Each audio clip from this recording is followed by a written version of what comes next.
Welcome to the REI Diamonds Show with Dan Breslin, your source for real estate investment jewels of wisdom.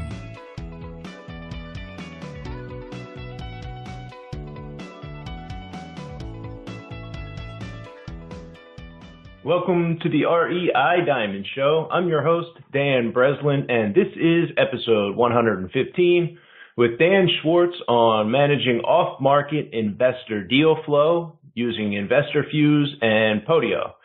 A few years ago, Dan Schwartz was a wholesaler in the Baltimore, Maryland area who was trying to do more deals. I'm sure most of us real estate investors can relate to that feeling and probably either feel or have felt his challenge once he discovered direct-to-seller, end quotes, deal making, managing all of the lead flow and follow-up associated with closing off-market deals directly with sellers. Everybody knows that many of the deals are made in the follow-up. Personally, I was in the real estate investment business for years, even closing about 6 or 7 deals on a good month, using a pen and pad to track my deal flow, fix and flips and wholesale deals. Kicking and screaming in about 2015, just a few years ago, I adopted Podio and later Investorfuse combined with Podio to manage my own lead flow. My business began to take off after that, quickly reaching and surpassing 15 to 20 deals per month here at Diamond Equity Investments. Today's guest, Dan Schwartz, is the founder of Investorfuse, which is currently a hyper-built-out Podio configuration. Coming soon, Investorfuse 2.0. Dan will talk about that. If you don't know what Podio or Investorfuse is, but you are currently planning on doing more deals, I encourage you to be patient, take notes, and after listening to this episode, go sign up at podio.com and investorfuse.com to check out some demonstrations and see how it works. Podio is free and would require some build out to function well for us real estate investors, while Investorfuse is a paid, ready to go, plug and play version of Podio, which is well worth the investment to get up and running. By the way, I'm not getting paid. This is not a pitch fest, and I am not using affiliate links here. This is no webinar pitch fest. The only reason I am recommending this and recording this episode is because my life and business changed exponentially after embracing this system of lead management with Podio. If you are buying houses or wholesaling houses or plan to do either in the near future, right now is the time to grab a pen, pad, shut out any distractions, close email. If you're driving, you're going to want to prepare to pull over and sit down and take some notes. Let's get started, shall we? All right, welcome to the show, Dan. How are you doing today? Thanks for having me, Dan. I'm doing really well. How about you? Doing fantastic. So I'm recording from Chicago. It's the end of the summer here, and we got an overcast day looking out over the lake as we speak. Where at in the United States are you coming from today? Just give our listeners some background. I am in Manhattan, New York City, overlooking East Village right now in a temporary home that I'm in before I head to California next week, actually, for a real estate conference. All right. Sounds good. So for listeners who may not, I'm sure a lot of them already know who you are or may recognize your company name once you get into that. But could you give a little background about what led you first into real estate investing, kind of how that looked, and then maybe your progression and development into the software space, and then like what your business and company obviously looks like today, and we can get into some of those details after that. I believe that life is about doing what you want and setting up systems that'll give you the time freedom in order to pursue your ideal lifestyle. That is at the core of all of the decisions that I've made that have gotten me to this point. So if anyone sort of has that as a major driving factor, you're going to really enjoy this interview. So freedom really is what led me to find real estate. It's one of those opportunities that is frequently touted in the marketplace as something that you can be your own boss and you can set your own agenda and you can make as much money as you want. And you can, it was one of those early cues that I got after reading Rich Dad Poor Dad, actually. I'm sure there's other guests on your show that have said that. And Rich Dad Poor Dad gave me the insight into flipping contracts and wholesaling. which at the time, as a younger gentleman just graduating from college with nothing to lose, that seemed like the perfect opportunity for me to figure out. And so fast forward a couple years, done a couple hundred wholesale deals with my business partner in Baltimore, Maryland, which is where I kind of grew up. Went to school at University of Maryland with a marketing degree, which I guess sort of helped me a little bit with marketing for seller leads and marketing our business in general.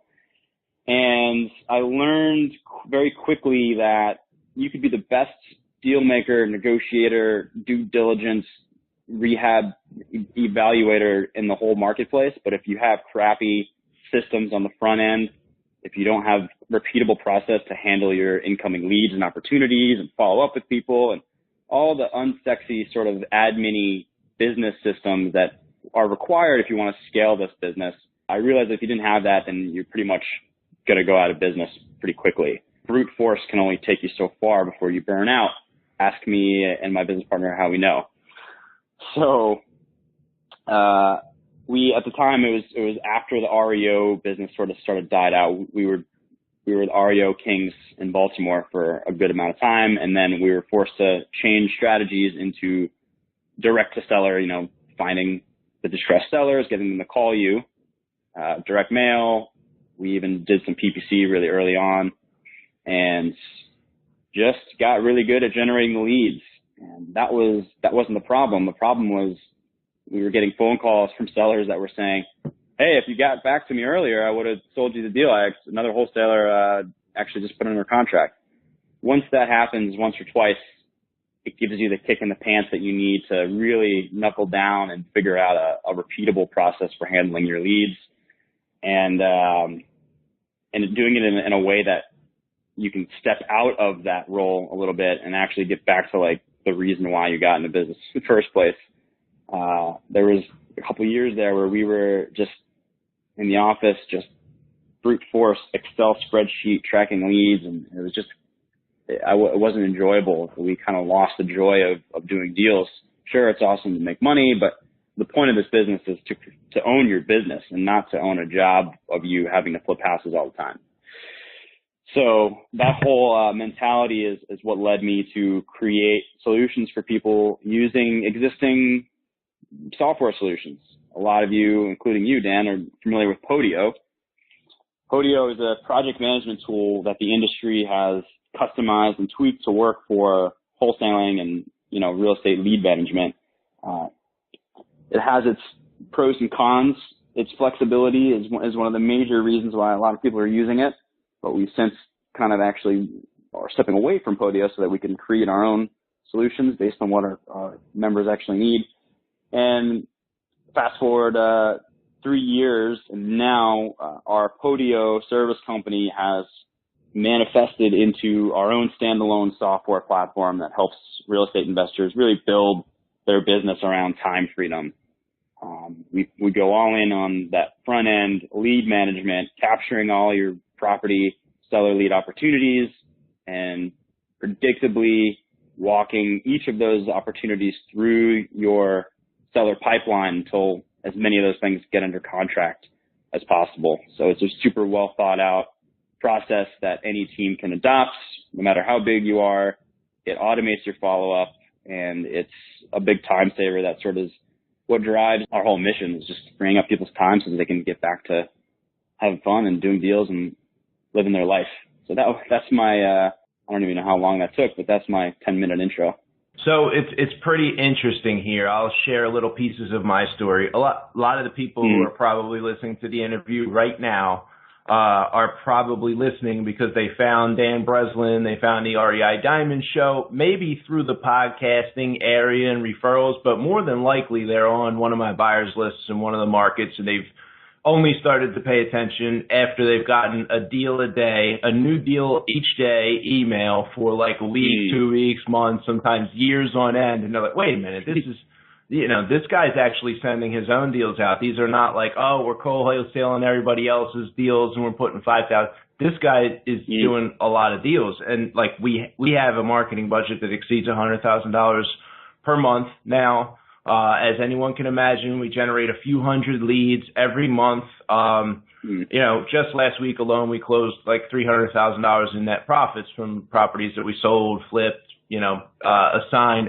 I think it's like 6 or 7 deals added up, something like that. So we're doing volume. But just a few years ago, me, Dan Breslin, was more the brute force guy. I thought, well, if I have and I still carry my little black book with, the daily to-do items. If I have my black book and my notebook full of deals, and that was how we were running this thing, even when I started in Philadelphia, then expanded to Chicago. And to be honest with you, Dan, I think that an investor could probably run a low-volume operation, make $150,000 a year without Podio, without Investorfuse, without a CRM of some type. I think that's possible to do 6 figures and have some relative time freedom, but probably complexly running through spreadsheets and things of that nature. But when you start to scale and when you decide you want to be reliable with your follow-up and scheduling yourself, it took kicking and screaming to adopt Podio myself. I had another one of my business partners, one of my vice presidents for Diamond Equity, was using Podio, and I refused and just couldn't seem to want to sit down and really embrace this CRM. And I noticed that same stubborn streak in many of the people on the team, not through any intention or negative connotation that they're stubborn themselves, just like human nature to not want to adopt this new change and embrace the new system. But what happened when we did embrace Podio and we sat down and we watched the videos, and we are a customer of Investorfuse. It's a very nicely built out system. We can plug in and you can immediately kind of have your leads cooking in there with a lot less complexity than we had to do it 3 or 4 years ago before we found Investorfuse personally. We built out all of our own systems through Podio ourselves, and anyone listening can go do that. And it's relatively low cost and very high time intensity, and there's a ton of trial and error that went into, and a lot of lost deals that went into figuring out a lot of the systems that, quite frankly, when we did find Podio in the Investorfuse in the market that we did, which we use in Miami, it was a plug and play, and a lot of the things that through trial and error and through expensive build outs from software engineers we built ourselves, it was already in place. And I guess you guys have done, how many years of evolution have you done? And what will be some of the biggest light bulb, evolution moments that you built into the software program that people would be maybe blissfully unaware of for a year, 2 years, 3 years before they came up with the idea on their own, if ever, Dan? Yeah, I'd say 4 years ago is when I started sharing these little light bulb moments that you could click a button on, like a simple button on Podio, and then a complex set of actions would execute automatically. So the first one that actually got the most comments and shares and stuff on Facebook is when I just set up a little generate PDF of a contract and then have it get emailed to your seller workflow on Podio. So on Podio, you can build these little custom buttons and text fields. So I just created a simple offer application on Podio where you type in the offer price, and then you can create a button that says click here to generate PDF. So I set that up, and it took me 10, 15 minutes to do that using some automation tools behind Podio that kind of plug into Podio. And I shared that video, and that was it. It's just like, you can just type in 50,000 and then click on a button, and then it generates a PDF, and then it sends it to the seller, which is one click. People were amazed by that. And for me, it was just just made total sense. Like, why is this so revolutionary? And then I realized that sort of simplicity to generate complex action steps can be expounded upon through the whole real estate acquisitions process. And that's really when I got geeky into building out workflows and stuff on Podio. So that was like the first light bulb moment. It was just like, you can click a button and then 15 minutes of time is saved from you having to do that, open it up on a PDF program and fill out the contract and go out of Microsoft Word and attach it in an email. So that just gave me the light bulb moment, like, wow, nobody's thought through the process enough and like built out a standardized system that the whole community can adopt. And that's sort of what happened. And then that sort of is what launched me into this whole world of systems and processes and automation for real estate investors. Joe McCall ended up partnering with me, and we started selling the service to people. And I realize now that Podio is great. Like, there's solutions out there that, like you said, take a lot of time to build out, but you can save a bunch of time if you do it right. It's forcing people to become technical when they should be focusing on building rapport with sellers better and understanding their market better and hiring better, not spending all this time on their computer. Really, like our whole mission is, how can investors spend the least amount of time on their computer as possible and still scale their business and do deals?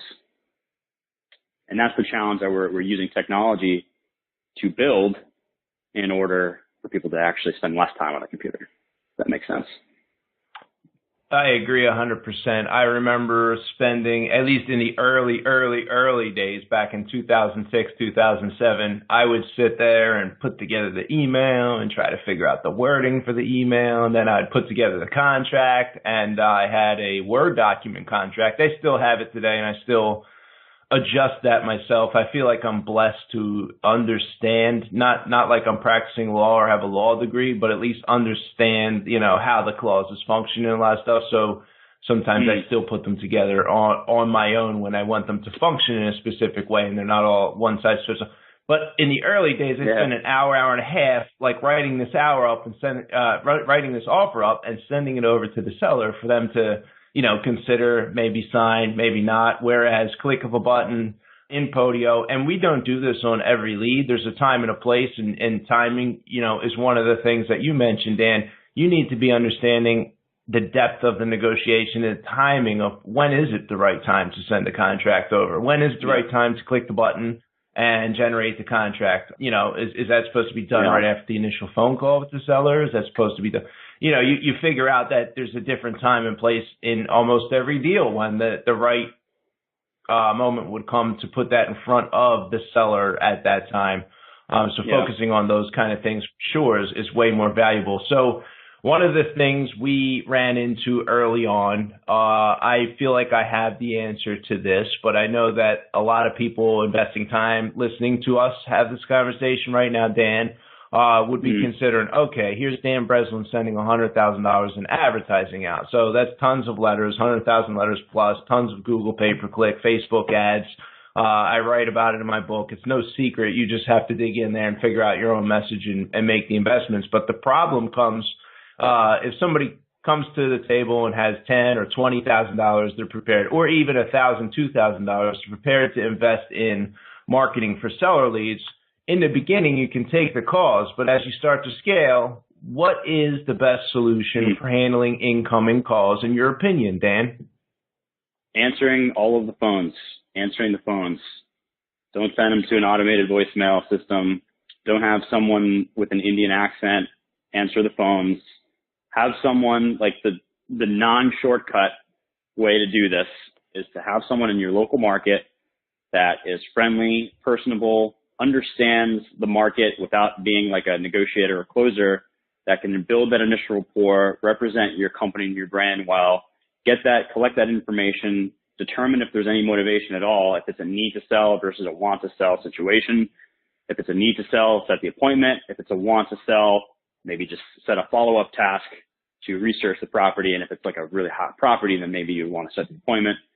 Creating these processes so that the person that's answering your calls can do this at scale, I think is the best solution for doing that, and making sure that you're using a robust but simple to use follow-up system that your whole team you're going to feel confident for your team to use and not screw up.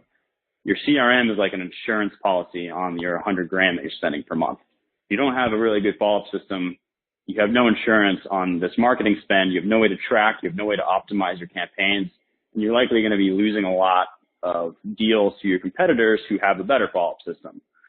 So I would just say especially if you're spending thousands of dollars per month, make sure you've over-prepared that next phase of this business, which is the middle section before getting under contract, which is where most follow-up systems fail to really dial in.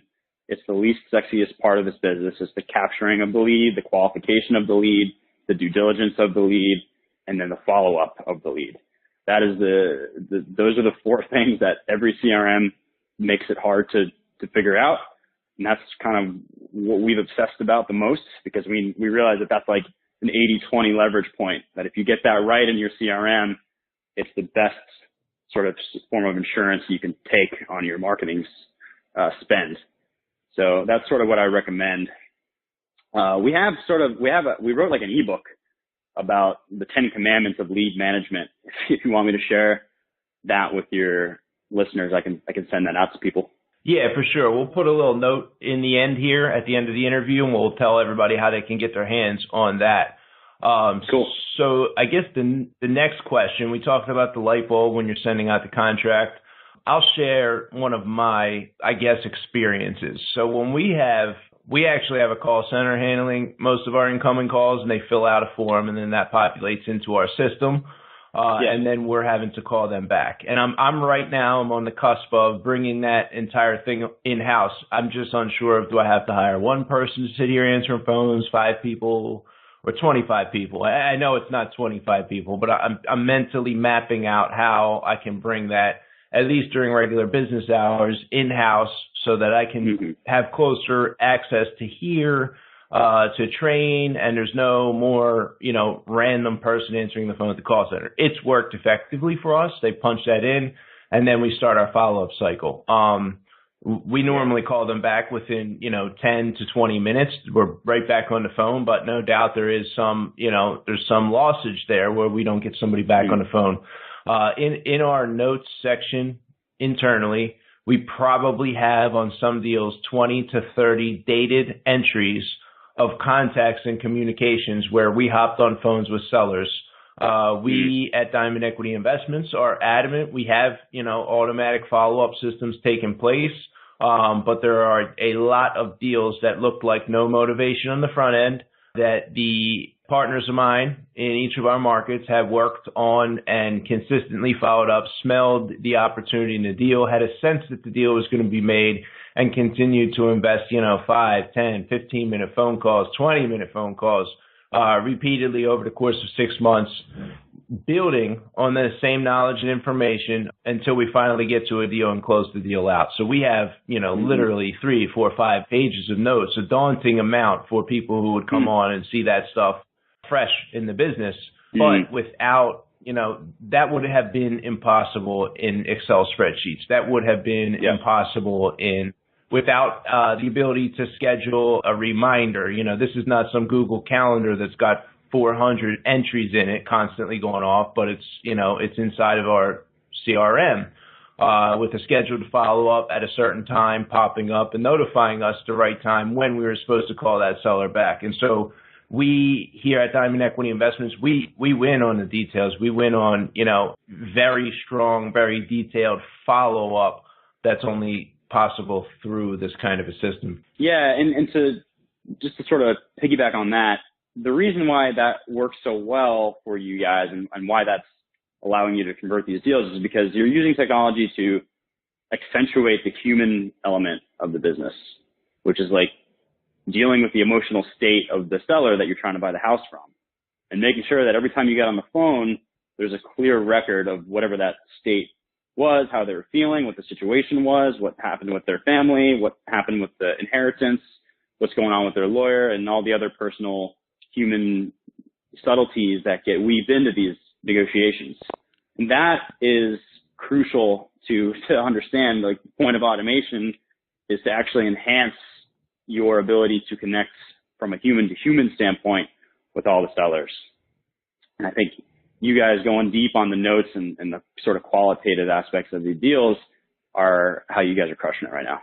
Yeah, that brings up a really good point. I'm glad you added that before my next question here. So I was going to ask, what type of follow-up systems are taking place right now in the system that are built out but how does that help accentuate the human element of the communication? Because a lot of times people will see this like, you know, maybe they hop on a webinar or maybe they heard it on, you know, they're getting these like affiliate emails for, push buttons and money just flies out. You know, there's a lot of that like unbelievable hype attached to real estate CRMs over the past 10 years since I've gotten in the business, or 12.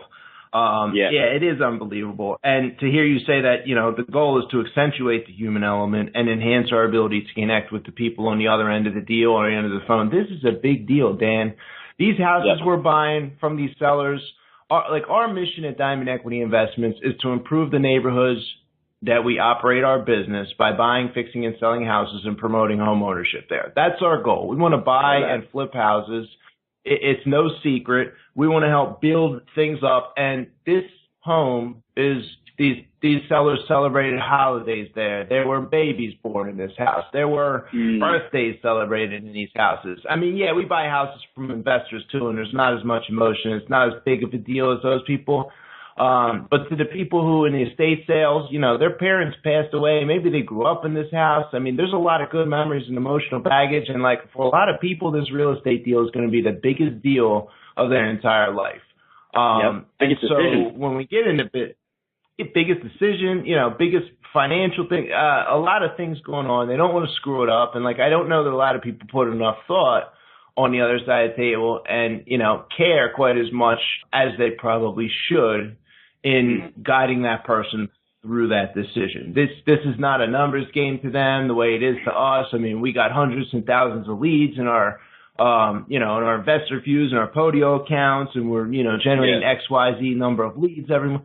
Well, you know, we better not approach that, and we better find a way to, you know, connect with the humans on the other end. And so I like that you say that, and that reflects your thinking. It doesn't sound like, you know, BS to me. Are there some automated follow-up systems that you could kind of just share right now, then maybe with an example of how that should help enhance the ability to connect with people? Because this is not going to happen in the background. If I have text messages flying out automatically and the human never jumps in there when the person engages, to me that's going to be a problem, and the person on the other end is going to know that it's a machine, and they're going to be turned off by our company and never answer the phone again. So can you just kind of like dive into it? One or two examples you might have for me, Dan? Yep, absolutely. And I mean, everybody listening has probably heard this millions of times, but you know, the money is in the follow-up. 90% of your deals are going to be from people that need some time to figure out their decision. Could be a day, it could be a week, it could be years from now before they actually decide to sell. Either way, there's a high likelihood that at some point in the future of this person's life, they're going to have to sell. Therefore, it is worth the time to invest into follow-up systems to stay on this person's radar for as long as humanly possible. Now, up until, you know, recent years, most of this follow-up automation was impersonal, sort of like these spammy emails that you might get from companies that it just smells like a sales email. It looks like it's coming from some sort of blasted, like, email blast system. So the trick with CRM is to make your automated follow-up appear to be as personalized as possible. And the way that we go all in on this is, well, one, the technology. So the emails with our new platform with Investorfuse 2.0, it's synced with your Gmail account. So it actually just looks like they're getting an email from your personal like Gmail account. So bam, right there, that's a way to set yourself apart from these other email blast services. Typically those emails actually don't even get delivered, or they go into some sort of promotional or other folder. So we fixed that. So deliverability and personalization in emails that are sent. Same with text messages. It looks like it's coming from a local number, and you can put a signature in the text message that says whatever you want. That'll have the sales rep's name and the signature automatically. And when they call back, it'll go right to the person. And then, like you said, if the seller re-engages, because the point of all of these automated sequences going out is for the seller to re-engage with this deal and with your sales rep. When they do re-engage, you want to make sure that someone immediately calls them back. So you need to have some sort of notification system in place that sends you a text message and says, hey, Susie seller just responded to your text message. Here's what she said. Hey, I'm interested in having a conversation again about selling my property. Bam. That's a lead that is now worthy of a conversation. So making sure that your system notifies you, making sure that there's a level of personalization with the email sequences. And what our team does is actually we walk every new user through the follow-up sequences that we give them and make sure that the messages getting sent out are actually congruent to how you talk. So we have like professional copywriters write out all these re-engagement sequences, we call them. We have different sequences of messages for different scenarios, like hot leads, warm leads, after offer, before offer, text only, email only, and a combination of multiple types of media. That's another point too. Sellers, every seller is going to want to communicate in a different way. So you want to make sure you're touching them in different mediums: email, text message, voicemails, personal phone reach outs, meeting them at the deli, however they prefer to communicate. We want to make sure that you're using that method. Otherwise, you're going to lose them. So we walk through each of these sequences message by message to make sure that you're comfortable with in the system when you click on initiate sequence, that you have a high degree of certainty that the messages are going to feel like it's coming from you. They're going to be timed in a way that feels natural to the seller. It's going to sound like your voice. They're going to clearly display the benefits of working with you in a non-salesy but really an authentic way that shows that you actually care, and that shows that when they do respond, that you'll be there to help them. And that sort of personalization and customization of the sequences is where most people don't spend enough time, and we actually just force all of our users to do that because that's the feature that makes people the most money. That's pretty cool. What are the types of media that are available? You said text message, you said email. Are there any other media types that would be built into the system? Yep, voicemail drops, so ringless voicemail. So, and when I say sequences, by the way, I mean like over time, like an email autoresponder. But in our system, it's email, it's text message, it's voicemail, ringless voicemail drops, and it's tasks to remind your rep to call a person manually, or go to the house or leave a note, or however you want to build that into your sequence. And so it's on day one, it sends an email thanking them for the conversation. On day two, it sends a text message saying, hey, I just wanted to check. On day four, et cetera, ad nauseum until they re-engage with you or they sell their house to someone else. Like that's the point of these sequences. Ringless voicemail might be a little bit of it might be illegal soon. We've sort of been looking into it. So if you're using like a ringless voicemail system, just be wary of that. You might want to check with your local laws to make sure it's actually legal to use ringless voicemail, which is like when you just look at your phone and you have a voicemail all of a sudden. Been getting a ton of those lately as that technology gets proliferated. It might be illegal soon. So at least text messages and emails in the long term will be legal. And that's the best way to do it. And you really want to make sure it's personalized. If you did each of those like emails and text messages at scale when you're getting hundreds of leads, it adds up to thousands of hours that can just be automated. But as long as you put a little bit of work up front to tailor in the sequences so that it sounds like your voice and it's tailored toward your specific niche. Some of you might do lease options, owner finance. Make sure that the language is congruent to what you are doing to help that person. And then I assume you would turn off the sequence when they re-engage, right, Dan? Yeah. So when they reply in the new system, the sequence pauses, assigns a task for you to respond to that person immediately, so you don't ever lose any of these leads. And then after the phone call, the system will prompt you, do you want to, keep the sequence going? You can start it where you left off, or start a new sequence, or just create a follow-up task to call the person back in a month, et cetera. But the goal here is to make sure that you have some sort of follow-up system that is easily walking you through each of these little micro decisions. Because if you're not making these like decisions of, for instance, what to do next after a conversation, then your chance of losing that lead into the ether of your internet world is highly likely. So we put a lot of thought into that sort of process step by step for all of our users. So it brings me to an observation I've had of successful business in general, a lot of people's successful relationships with friends, family, loved ones, significant others, etc. And that is your ability to pay attention. The greater your ability to pay attention, the better your results are going to be. An example of that would be you're out to dinner, your family, friends, what have you, and you drink all the water in your glass and you're eating your meal. You have two scenarios. The waiter or waitress was paying attention, comes over and anticipates your need for more water and refills your glass. And then, at the other end of the spectrum, some number of minutes later, they may or may not come by. You may or may not have choked down dryly the food that you were trying to enjoy with the water you were hoping for, but no one was around. And it's obvious that the waiter or waitress did not pay attention to the table. And, the tip at the end of said experience is probably consummate with the amount of attention that waiter or waitress paid to your table. And that's at a simple level, but I noticed that, all my business partners at certain times, including myself, I'm not immune to this, but there's varying levels of attention that we're paying to the business. And so while we do talk about at the beginning of our episode here together, Dan, the freedom to do what we want, the time freedom, I've noticed that people who completely unplug and, like the 4-Hour Work Week was a great book by Tim Ferriss, but he was paying attention the entire time.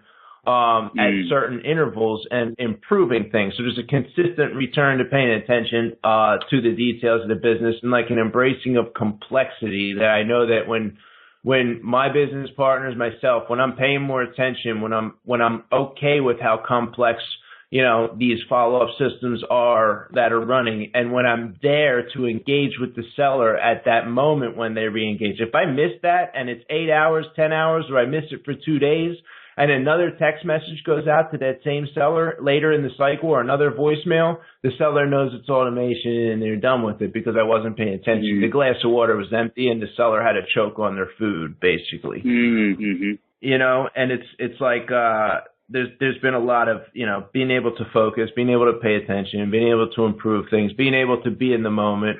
It's important. It's important in making deals. It's important in showing up for life, with your kids, significant others, etc. The more attention you're paying to the people around you and being able to focus where you're at, I just noticed personally to get better results in life. I love that. And I would also add that some people might be intimidated by having to pay attention to everything. Like, I can't possibly keep track of everything in your business is something I hear all the time from people. And a counter to paying attention and just having an awareness, like business awareness, and really like self-awareness, is to learn how to get really good at paying attention to the essential stuff, the essential few, instead of all the little trivial details. Go all in on the 80-20 of your business, which is, I'm obsessed with the 80-20 principle. I use it, I weave it into basically every conversation somehow. 20% of your results, or 20% of your actions are yielding 80% of your results. It's sort of a law of nature. 20% of your buyers are buying 80% of your properties, et cetera, et cetera. 20% of the population has 80% of the world's wealth. And just like you, 20% of what you're doing every day is producing 80% of your income or your results. Like, go understand exactly what that 20% is and go all in and pay attention to the subtleties in that, because that's going to give you a bigger bang for your buck. Well said. Yeah. Thank you. Before I ask to share the download you promised, the report, I ask all my guests, because I'm always fascinated. Successful people come on the show. They recommend certain books. Normally, I ask the question 2 ways, but I'm going to give you freedom to answer it how you wish, because you're a little bit of a unique perspective compared to, mostly the investors and the tools and hands-on investor guests that we have here. Yeah. So the question is 1 or 2 book recommendations that you would make to somebody just getting started in the real estate business. And the second would be somebody who is already successful, like myself. I've been in 12, 13 years and, have been doing deals for a long time. Yeah. Okay. I read a lot of books, probably 1.5 books per week, usually through Audible at this point. I'm more of an audio person. For people just starting out, I believe they should read The One Thing by Gary Keller. It's great because Gary Keller's a real estate guy. the book doesn't really talk that much about real estate. It's more about what I just mentioned, how to know what to pay attention to. The one thing that if you focused up your execution on that one thing, then everything else would kind of fall into place after that. Getting good at isolating those things in your life and your business. I wish that I knew that going into this business, because I would have done things a lot differently. I would have really spent more time on high leverage activities instead of like stupid stuff like building out Podio workspaces and stuff like that. But, so the one thing is what I'd recommend for new folks. For people that are scaling up, I would read a book. This is going to be a unique perspective. I would read the book Start With Why by Simon Sinek. This is more of a leadership book, but it's also a fundamental part of the most successful businesses that you see. And it's that you might even see me do this. All of their interactions start with why they're doing things in the first place, like zooming out all the way. So like you heard me at the beginning of this interview, literally the first thing I said was, I believe what I believe in. Like I believe that everybody deserves the freedom of creating a business around time freedom so that they can live their ideal lives. And everything that I do is sort of baked with that why in it. That's the reason why our team is so awesome. That's the reason why our customers love our team so much. That's the reason why our product is super, super dialed in on highly leveraged time-saving activities. And it's because that we like start with the reason why, and it actually like, I don't know, I feel most real estate businesses, especially at scale, become too focused on wealth building and counting numbers and, ego, and they forget why they're in the business in the first place. And that's why their employees turn over. That's why nobody wants to work with them. That's why they have a bad reputation in their marketplace, because they sort of lost that initial spark of why they're in the business to begin with. And once you start building that into your culture, that this whole start with why mentality, it's actually just more fun to do deals. And I would rather have fun doing deals than not. So that's what I would recommend for any leaders or business owners out there that feel like you might have lost that spark and that your team is sort of showing up just to not get fired. Then you definitely read Start With Why. They have a lot of great anecdotes of successful companies like Apple and Microsoft and all these giant corporations that have baked this principle in, and it is the sole reason why they're successful. Other companies are doing the same things that they are, but they have a reason why that they don't shut up about, and it's been a big attractor to their success. So that's my recommendation. Cool. Looking forward to it myself. So how old were you when you got started in the wholesale and real estate business before Investorfuse? 21. Fresh out of college and very naive. So if you could go back and share the crown jewel of wisdom with your 21-year-old self at that point in your life, knowing what you know now, what would that be, Dan? If you're stuck, have a conversation with someone. And the reason I say that is because most people, when they're stuck, they don't do anything. So at least now you have a solution to what to do if you're stuck, and it's to have a conversation. I don't care who it's with. Get on the phone and talk to someone, ideally someone that has some sort of expert knowledge in the subject that you're stuck on, so that they can give you that next step and get you unstuck. It's just have a conversation. Have more conversations about what's keeping you from attaining your goals, and each of those conversations will reveal the next step to help you get to that point. It's funny. I don't think I was necessarily stuck, but I feel like I'm having conversations, and I'm blessed to do this show with people like yourself. And so many of the next steps have been revealed on this podcast show for me, for our company, by having conversations. Can you give me an example of something where you were stuck and maybe you reached out to someone? I don't know, maybe it made you nervous, maybe it didn't, maybe you had a relationship with this person, but kind of like the specifics of a time that you did this, because I'm assuming that you have done this. Starting wholesaling. I didn't know what to do, so I realized that I needed to reach out to someone that did know what they were doing. Duh. And I actually became a business partner with that person. So it was a YouTube video. Good friend and former business partner, Mike. He had a YouTube video of him at a real estate investor like academy of him talking about how he closed the deal. He's another young cat straight out of college, closed a $13,000 deal, sold it on Craigslist, and it was a wholesale deal. And I called him up and said, hey, I got marketing chops. I just graduated. How do we, let's start a business. So I met him at one of his properties and bam, we scaled it up. He had the real estate mind and chops. I had the marketing systems mind. And that's how I figured out the next steps for getting into this business. And a couple hundred years later, here we are. So it's reach out. Just reach out and have a conversation with someone. The same thing happened with Investorfuse. I had this grand vision for a product that would do most of the heavy lifting and allow people to focus more on the stuff that matters in their business and their life. Had a conversation with a Podio whiz kid who is now the CTO of Investorfuse, John Whitfield. So, some of the biggest sticking points and biggest challenges of your life can be moved ahead to that next phase just by having a conversation with someone. Appreciate the details.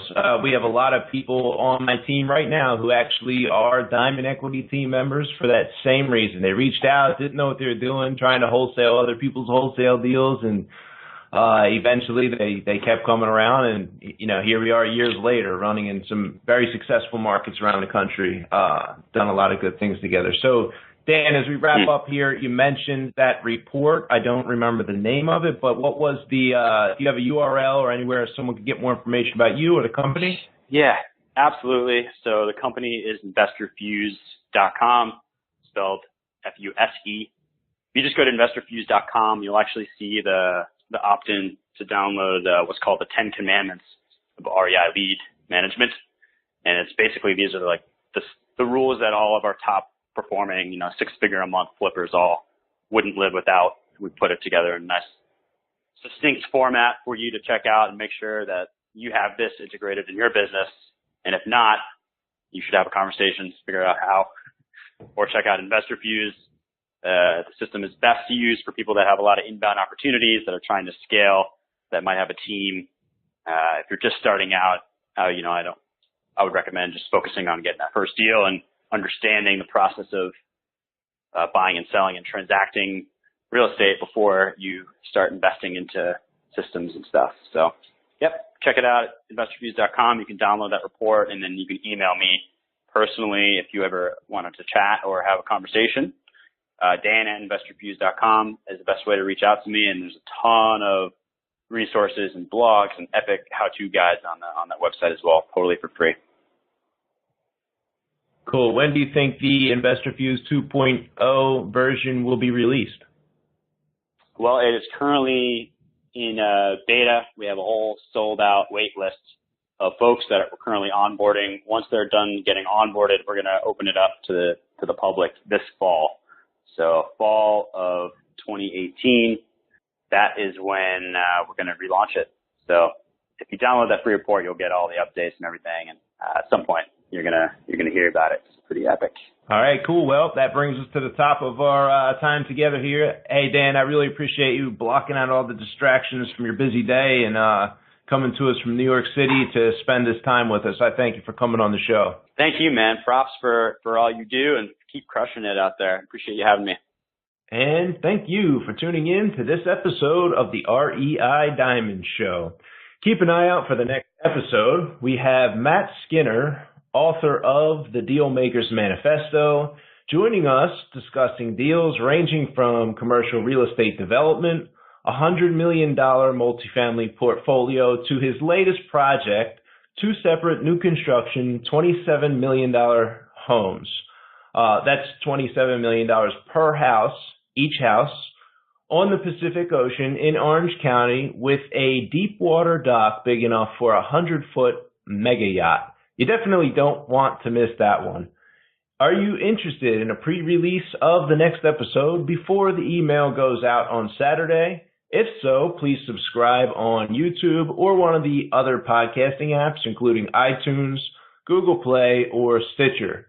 If you've already subscribed and are currently enjoying the REI Diamond Show, I would like to ask you, would you please go log into your iTunes account and give me a positive review?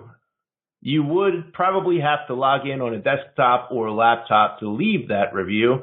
I do appreciate all of that additional effort on your part to do so. And if you have certain questions or topics you'd like discussed on a future episode, or if you have a guest suggestion, somebody you would like me to invite on the show, an interview, contact me directly by clicking on the Contact Dan link at reidiamonds.com. Have a success story? I'd love to hear about it. You can email me or contact me through reidiamonds.com. Also, at that site, you can check out any available profitable real estate deals I currently have available for sale in Philadelphia, Chicago, Atlanta, Miami, or Tampa, and also the entire past archive of the REI Diamond Show, about 115 episodes. Accredited investors are already earning double-digit returns passively in real estate. Are you? You can sign up to receive private mortgage investment opportunities via email by going to superchargedreturns.com. I am always buying houses, so I am always looking for deals. If you have a fix and flip deal available right now, please send me the details by email or by using the contact link at reidiamonds.com. Thanks again for tuning in and checking out this episode of the REI Diamonds Show. Dan Breslin here, signing off. Thank you for listening to this episode of the REI Diamonds Show with Dan Breslin. To receive email notifications of new weekly episodes, sign up at www.reidiamonds.com.